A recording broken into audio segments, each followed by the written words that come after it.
Bezrat Hashem, with Hashem's loving grace, today's podcast is entitled Fool in First Class.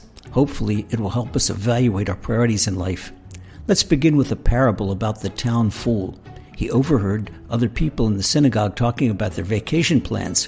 One was driving up to the Catskills, another was planning a fishing trip up in Maine, and a third was taking the family to Atlantic City. The fool decided that he'd outdo all of them. He was going to fly coast to coast to Los Angeles and visit all the movie stars in Hollywood. The problem was that he didn't have any money. But even when a fool has a goal and enough desire to accomplish it, money is no obstacle. He decided to go on a whirlwind 2-day putting his hand out project in the crowded synagogues of Flatbush Borough Park in Williamsburg. So after 48 hours of intensive schnorr, that's Yiddish for sponging money, he had a handsome $5,000. He bought the cheapest ticket he could find and was off for Los Angeles. He boarded the plane in Kennedy Airport, and he saw a vacant compartment right at the front of the plane. Well, no one was sitting there, so he sat down. There was an array of controls to his own stereo system and climate control, and all types of amenities greeted him like slippers, a bathrobe, a toiletries bag, and the most comfortable orthopedic seat he ever sat in, complete with massage mode and sleep mode.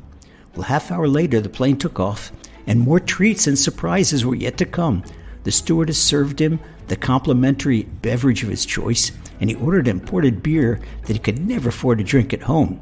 Then the meal came, served on fine china with brand new shiny cutlery. It was the best meal he ever ate in his life. With every forkful, the fool articulated his satisfaction with an assortment of oohs and ahs, and this is so great, this is so good. With the apex of his enjoyment was the tremendous bulge he admitted after drinking his last gulp of beer. That was too much for the other passengers in first class. One called the stewardess and asked her to check out who the fool was that was sitting in row 1.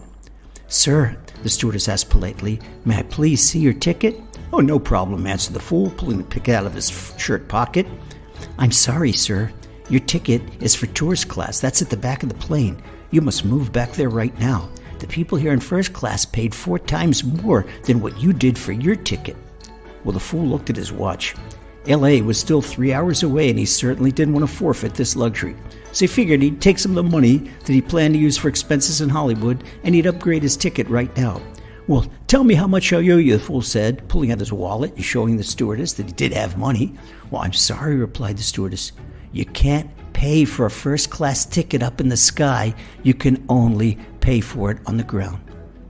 Well, that's our parable. Think about the words of the stewardess. People think they can have a life of fun and games with no responsibility and no accountability and then expect to earn a first-class seat with all the amenities up in heaven. But you can't pay for a first-class ticket up in the sky.